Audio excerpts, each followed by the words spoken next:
weeks, in the face of an unprecedented challenge, we've seen all levels of government cooperating on a response. And going forward, that collaboration will become even more important. We will be there to support the provinces and territories with whatever they need. This includes sending personal protective equipment and other supports for the healthcare system. Last night, we received a shipment of over 1 million masks to a Hamilton warehouse. I know that people there have been working overnight to validate these supplies. This is in addition to the 10 million masks that have come in over the last days and are being distributed to the provinces and territories as quickly as possible. And this Team Canada effort goes beyond government. About 2 weeks ago, we launched Canada's plan to mobilize industry to fight COVID-19. Since then, we've spoken to almost 3,000 companies, helping us secure millions of pieces of vital equipment. And I want to share a quintessentially Canadian example of this collaboration. Our government has ordered hundreds of thousands of face shields from Bauer, the people who make hockey gear. They're creating shields to protect nurses and doctors against COVID-19. This is exactly the kind of innovative, collaborative thinking we need right now. And I know we're going to see more of it in the coming days. Ce soir, les premiers ministres et moi discuterons de la coordination de nos efforts et du partage des données. Il faut qu'on travaille ensemble pour identifier ce dont nos communautés ont besoin à travers le pays. Les provinces ont fait des progrès considérables en vue d'analyser plus rapidement les tests de dépistage. Ça veut dire que les experts ont maintenant des nouvelles données sur lesquelles ils doivent se pencher. In our conversation tonight, the premiers and I will also discuss our continued coordination and sharing of data and modeling. We need to work together to know what's needed, where and when, for communities right across the country. Provinces have been making significant progress on testing backlogs, which is giving experts important data to analyze. And we're constantly getting and validating more data. That means we can share more information with you. You can go to canada.ca/coronavirus for the latest information about cases, growth, and spread. But I know a lot of people are still wondering when this will get better or how much worse it might become. You want to see the numbers and the predictions. You want to wake up in the morning and look online for the latest, more credible data you can find. You want to plan. You want to prepare for the worst. You want to know what to be hopeful about. I know. And we'll have more information, keeping coming to you with it soon. But the biggest variable in shaping these projections is you and your behavior. You must listen to the world-class doctors who are already sharing the best available information and advice. Ignoring them puts lives at risk. It's up to you to do the right thing. While many of you are staying home and limiting trips to the grocery store, too many still aren't. What the experts are telling us is that we must do everything we can today and tomorrow to set us on the right path for next week and next month. It takes time for the effects of our actions to be felt, so if we don't want our hospitals to be overwhelmed, in the coming weeks, we need to make the right choices, and we need to make them now. Our public healthcare system is strong, and our healthcare professionals are remarkable, but they're facing a threat. If every single one of us steps up right now, we can help them. If you listen to doctors, if you stay home, if you stay away from other people, we won't overwhelm our hospitals. We will protect our doctors and nurses. We will protect our friends and neighbors. It's going to take distancing and time to flatten the curve. But that's how we'll get through this. So let's save lives together by staying apart. We'll keep working around the clock to get you the help you need to do just that. Pour protéger votre emploi, votre entreprise ou votre salaire, on a lancé un plan économique à 3 volets qui va vous aider jusqu'à ce que les choses aillent mieux. Grâce à la subvention salariale d'urgence, on aide votre employeur à vous garder. Avec les nouveaux prêts garantis pour les entreprises de toutes les tailles, on aide les propriétaires d'entreprises à obtenir du crédit pour traverser cette période difficile. Et avec la prestation canadienne d'urgence, on va vous aider jusqu'à ce que les choses se replacent si vous avez perdu votre emploi ou votre chèque de paye. I want you to know that we're giving this fight everything we've got. Just yesterday, we announced the biggest economic measures in our lifetime. Governments of all orders are organizing the most significant civic mobilization since World War II. Doctors and nurses, truckers and air cargo operators are scaling up operations to levels we've never seen before in our history. But here's the truth. None of that will be enough without your help. La notion de servir son pays change d'une génération à l'autre. Votre grand-père a peut-être servi son pays en allant à l'étranger pour une guerre. Votre mère, quant à elle, s'est peut-être battue pour plus d'égalité. Maintenant, c'est à votre tour. À votre tour de contribuer à l'effort. Vous pouvez servir votre pays en restant chez vous et en suivant les règles. Je sais que ça peut paraître simple, mais c'est la seule façon de traverser cette épreuve. Chacun doit faire sa part. Chacun doit sacrifier sa routine pour que la vie reprenne un jour son cours. Je sais qu'on peut et on va y arriver ensemble. Merci. Merci beaucoup, Monsieur le Premier ministre. On va commencer par la période de questions par téléphone. Modérateur, le plancher est à vous. Merci. Thank you. Merci. Première question, Nina Dib, La Presse canadienne, à vous. Oui, bonjour, Monsieur Trudeau. Je voudrais qu'on reparle de l'équipement médical et des chaînes d'approvisionnement. On entend toutes sortes d'histoires à propos de détournement d'équipements. Est-ce que vous avez des garanties de l'administration américaine que tout ce qui est destiné au Canada comme équipement médical arrive au Canada et n'est pas détourné pour les intérêts américains qui maintenant en sont à plus de 200 000 tonnes? J'ai vu avec grande préoccupation ce rapport qui soulignerait qu'il y aurait peut-être eu détournement. On est très inquiet à ce niveau-là et on va faire des suivis. Je comprends la préoccupation du Premier ministre Legault et d'autres gens. On va faire des suivis avec le ministre Garneau, le ministre Blair, les ministres responsables pour s'assurer de ce qui s'est passé et surtout pour s'assurer que l'équipement destiné au Canada arrive au Canada. I've heard reports on this issue, and of course they're concerning. We need to make sure that equipment that is destined for Canada gets to and stays in Canada, and I've asked ministers to follow up on these particular reports. We are working not just here at home, but overseas as well to ensure that the equipment that Canada has ordered makes its way to Canada. Et allez-vous ou avez-vous soulevé la question avec l'administration américaine? Allez-vous obtenir des garanties ou avez-vous déjà des garanties des Américains? On est en train de travailler avec les Américains, de souligner cet enjeu spécifiquement. On travaille ensemble, on comprend que les besoins aux États-Unis sont criants, mais les besoins au Canada sont criants aussi. Et nous devons travailler ensemble pour s'assurer qu'on arrive à contrôler l'expansion le répandage de ce virus. On est en train de travailler avec les États-Unis et on va continuer de travailler avec les États-Unis pour s'assurer qu'on a l'équipement dont on a besoin. Merci. Prochaine question. Thank you. Merci. The next question, Alex Ballingal, Toronto Star, line open. Morning, Prime Minister. You mentioned getting more information on the numbers and predictions soon. What does soon mean, and what information specifically are you referring to?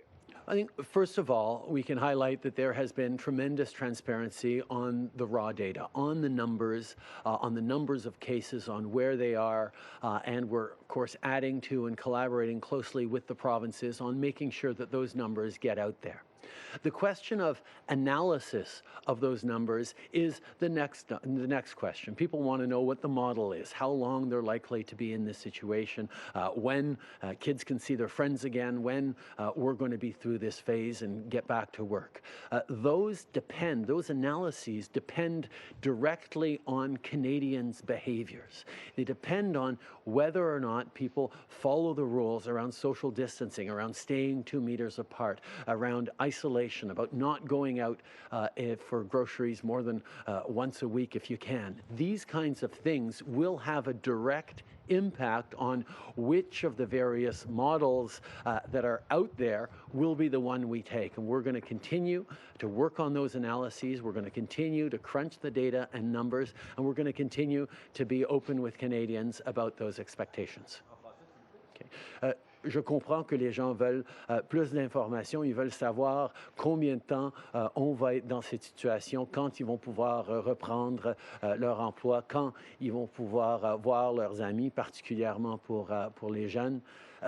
Nous partageons les données, c'est-à-dire les chiffres de combien de cas il y a, combien de cas à chaque jour, où ils sont, pour que les gens puissent voir qu'est-ce qui se passe. Mais les gens sont aussi intéressés par l'analyse de ces données, les modèles qui vont prédire combien de temps ça pourrait durer. Évidemment, ces modèles dépendent directement du comportement des citoyens aujourd'hui, hier, demain. C'est pour ça que c'est tellement important que tous et chacun suivent les directives, s'isolent, restent chez eux, gardent leur distance, minimisent leur contact avec quiconque pour qu'on puisse effectivement passer à travers le mieux possible. Just as a follow-up, you yourself a couple days ago described some of the scenarios as fairly dire. Why is it that you can't release the projections that you have now, the range of scenarios that you've talked about from things working to things being fairly dire? I think people can imagine a range of scenarios that shows everything from everyone gets suddenly better within the next few weeks to this situation just keeps getting worse and we face a situation like some other countries in the most dire situations have. There is a range out there, and just highlighting that range is not as useful or important as being able to get clearer numbers and clearer analysis of what we are likely to face. But everything that we are going to face will be directly linked to how people behave today. And that is why it is so important that people stay home, that they continue with the social distancing, continue keeping 2 meters apart, continue to look to minimize their movements as much as possible so that we can get through this in the best shape possible. Okay. Je comprends que les gens peuvent imaginer l'éventail de tous les différents scénarios qui vont de pas très graves jusqu'à extrêmement graves, comme on voit dans certains autres pays. L'important pour nous, c'est de pouvoir donner des modèles réalistes, et ça dépend directement du comportement que les gens prennent aujourd'hui, de comment ils vont continuer de s'isoler, comment ils vont garder leur distance, comment les comportements qu'ils vont faire ces jours-ci vont avoir un impact sur ce que l'avenir va avoir l'air. Merci. Prochaine question. Thank you. Merci. Prochaine question, Raymond Filion, TVA. À vous. Oui, bonjour, Monsieur le Premier ministre. Pour continuer sur la même veine, ces fameux modèles de scénario, est-ce que c'est parce que vous craignez que les données causent de l'angoisse, de la panique? Parce que beaucoup de gens veulent avoir leur juste, et de plus en plus de juridictions au Canada et aux États-Unis, entre autres, les dévoilent ces scénarios-là. Oui, je pense que c'est important de donner l'information et que les gens s'attendent à ce qui vient. Mais on sait en même temps que l'important pour les gens, c'est de savoir que leur choix, leur comportement d'aujourd'hui a un impact direct sur ce sera quel modèle, ce sera quoi l'issue des prochaines semaines d'isolement.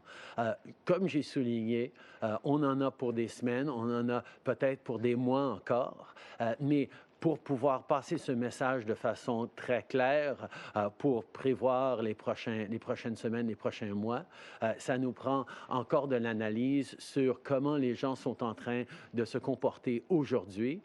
On est en train de partager des données. Il y a des modèles qui circulent. On va avoir plus à dire dans les jours et la semaine à venir aussi. Votre ministre de la Santé a dit hier que la Réserve fédérale d'équipement n'était pas prête à faire face à la crise. Comment vous expliquez que votre gouvernement, qui est en poste depuis bientôt 5 ans, n'a pas préparé des stocks d'urgence adéquats, entre autres pour les masques? Je pense que c'est quelque chose que bien des gouvernements à travers le monde vont avoir comme réflexion une fois qu'on passe à travers tout ça, et on va certainement apprendre énormément de choses par cette expérience, par cette crise. Pour nous, l'essentiel maintenant, c'est de s'assurer qu'on arrive à livrer l'équipement nécessaire pour notre système de santé, qu'on garde cette courbe la plus minime possible pour pouvoir justement s'assurer qu'on ne fasse pas à une situation où nos hôpitaux sont débordés, où notre système de santé ne peut pas soigner les gens qui sont affectés de façon sérieuse par la COVID-19. Et c'est pour ça que tout ce qu'on est en train de faire est en train de protéger les gens aujourd'hui pour demain. Merci. Dernière question, modérateur. Thank you. Merci. Next question, Mia Ratson, the Canadian Press. Line open. Good morning. I'm wondering if you could explain to us, if you're not going to tell us what those analyses say yet, can you tell us what metrics are going into those analyses? What are the key things that you're asking to be told about that is guiding your decision making right now? What we've been working with the provinces on is ensuring that we have the best possible data. We've seen over the past days there's been a lot of clearing of the backlog in testing in a number of different places that is giving us more accurate images on how COVID-19 is spreading, on where it's spreading, on how it's being transmitted, and on how the measures that we're bringing into place are working. I'll be speaking tonight with the premiers about this data, about the modeling and analysis that's going on, and we look forward to being able to share more information soon. Good morning, Prime Minister. Go ahead, Mia. I'm also wondering if you're talking about Canadians not staying home, that some are, but there are still too many that are not. Does Canada have the ability, and would you consider using that ability to issue a national mandatory stay-at-home order? That would be part of the Emergency Measures Act that could be brought in. At this point, we've been working very closely with the provinces who themselves have more measures that they have the ability to put in. We've seen certain provinces bringing in more and more stiff measures. We will continue to work with them, and the Federal Emergency Measures Act really becomes necessary once provinces have exhausted all their significant powers under the Emergencies Act, and we're not quite yet at that point. Good morning, Prime Minister. Olivia Stefanovich, CBC News. Other countries have been able to release detailed modeling. For example, New Zealand is projecting a 65% infection rate for its population, a 1% fatality rate, and also a 20% fatality rate for its elderly Maori people. So I'm wondering why your government can't release the modeling you have in your possession right now to help Canadians prepare and to also make sure that Canadians keep following the rules. What's stopping you from releasing this information right now? One of the things that we'll be talking about tonight with the premiers is how to make sure that all our various sources of data are aligned so that we can get more accurate models, how we make sure that the analysis that we apply to the data that's coming in, that's being published daily so Canadians can see it, actually makes sense and reflects what's going to happen in Canada, what's going to happen in various regions across the country, which will be different from what happens in other countries around the world. That is sophisticated modeling work that's being worked on right now, that is ongoing, and we look forward to sharing more with Canadians in the coming days. What are your government's plans for returning cruise ship passengers from Florida? How will they get home? Will they be quarantined or allowed to self-isolate at home? Anyone who returns from overseas needs to be quarantined for 14 days, needs to be isolated so that they do not spread COVID-19 in the population. We've received many, many Canadians who've returned home over the past couple of weeks. There's still a few more to come, but far less than have already come. And those people have been isolating. We've been asking people to make sure that they don't stop into the grocery store on the way home from the airport, that they go straight home, that they isolate, that they understand they pose a real risk, not just to their neighbors and their loved ones, but to our entire country. We need to ensure, and we will ensure, that those people are properly isolated. Respectfully, the question was about these passengers specifically from Florida. How are they going to be getting home, and will they be quarantined somewhere specifically or just asked to go home? My understanding is they will be flown home on a charter flight, but we're still looking for those details, and we will ensure that they are isolated when they get home. Nous comprenons qu'il y a un vol nolisé qui est peut-être là pour les ramener au pays et évidemment, ils seront en isolement quand ils vont revenir. Prime Minister Janet Silver, Global News. Just to go back on the modeling numbers, the data, why not release the numbers now if we're really trying to get Canadians to understand the difference that their behavior makes? Given the warm weather, given people want to go outside, why not release the numbers now so that they really understand just how much of an impact their behavior will make? We have been releasing numbers. We've been releasing the data regularly. We're improving the quality of the data. We're coordinating with the provinces to make sure that the data is consistent right across the country. And that is the numbers that we are putting through into various models. And as we get those models more accurate, we look forward to sharing them with Canadians.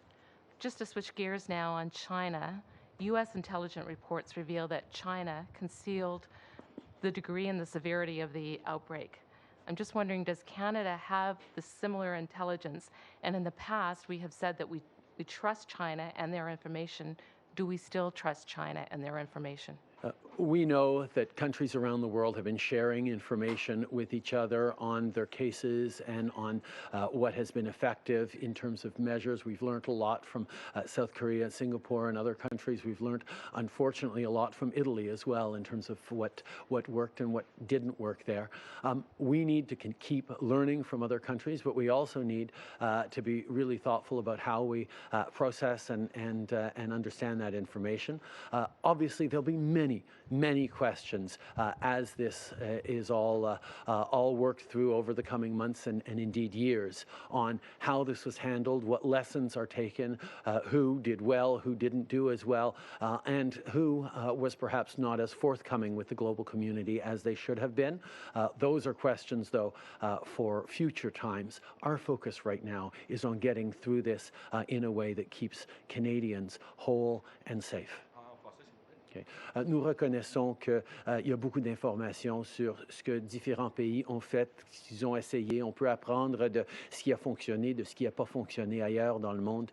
Évidemment, dans les mois et les années à venir, il va y avoir énormément de réflexion et d'analyse sur quel pays a fait quoi, comment ils l'ont géré, et s'il y a des pays effectivement qui n'ont pas été honnêtes avec le reste du monde, certainement ça va être important de le savoir. Mais pour l'instant, notre priorité et notre emphase est sur comment on va faire pour protéger les Canadiens le plus possible.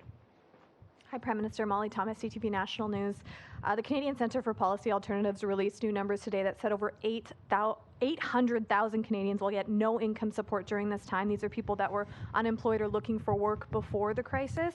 Of course, they don't qualify for EI. They're not going to get that emergency benefit. Are you looking at anything to help these people? Yes, absolutely. We're looking at ways to help everyone in Canada that needs it. The two measures we put forward, the wage subsidy through employers and the Canada Emergency Response Benefit will help millions of Canadians, but we know that there are many vulnerable vulnerable people who won't be able to access this support, who will need extra help.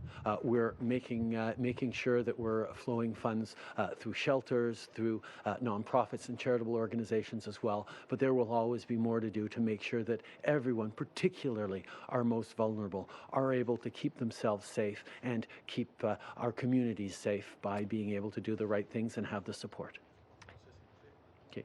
Nous reconnaissons que même avec les mesures sans précédent qu'on a mis en place avec la prestation canadienne d'urgence et l'aide pour les employeurs, pour leurs employés, il y a des gens qui ne vont pas qualifier pour ces mesures-là.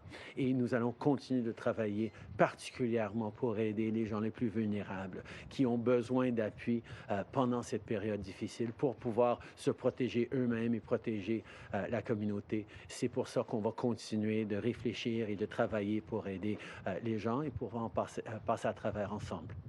Prime Minister, we know that Atlantic Canada provinces have blocked entry of people from outside their provinces to keep people safe. Of course, Quebec now has police checkpoints along the Ontario border. If you enacted the Emergency Act, obviously this could all be uniform in line across the country. So should we be locking down each province in lieu of that? I think every province is going to look at what its own needs are.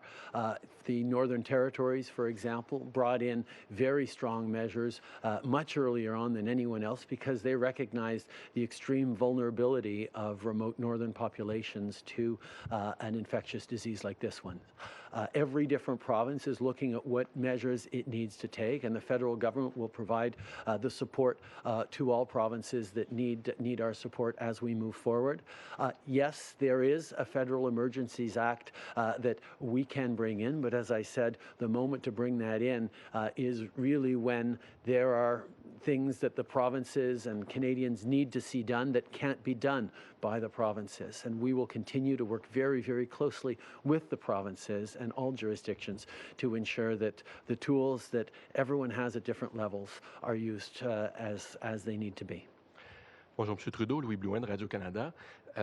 À mesure que certains produits médicaux de protection individuelle deviennent plus difficiles à obtenir, craignez-vous que les provinces deviennent plus protectrices de leur matériel et soient peut-être moins portées vers le partage vers d'autres? Est-ce que ça fait partie de vos inquiétudes? Est-ce que vous allez en parler au premier ministre? Notre but, c'est de s'assurer que une fois qu'on a passé à travers ce moment où on n'a pas de production au Canada de ces éléments ou pas assez de production au Canada de cet équipement nécessaire, qu'on soit rendu à la place où la production canadienne est assez pour le pays au complet et même serait assez, une fois qu'on en a assez pour nous, pour partager avec d'autres pays dans le monde qui en ont besoin. C'est quelque chose vers lequel nous travaillons. D'ici là, nous nous assurons que toutes les régions qui ont besoin d'équipements vont recevoir l'équipement dont ils ont besoin. On reconnaît que les besoins sont différents dans différentes régions à différents moments et c'est pour ça qu'on fait tellement de coordination avec les provinces. M. Trudeau, on remarque que vous vous êtes raclé la gorge quelques fois aujourd'hui. Est-ce que, comment va votre santé? Est-ce qu'il y a des symptômes qui sont apparus? Non, ma santé va très bien.